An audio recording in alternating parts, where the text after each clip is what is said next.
This is an imagination game where your playing cards turn into the spectator selections one by one, only to end into a gigantic snowstorm.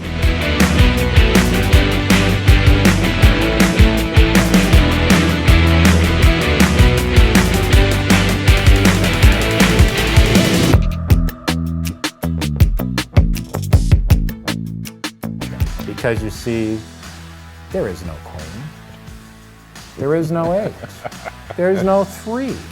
As a matter of fact, there were no cards involved in this trick at all. And that is Snowstorm in Chicago. And they're all blue back. Yep. Yeah, I hate you.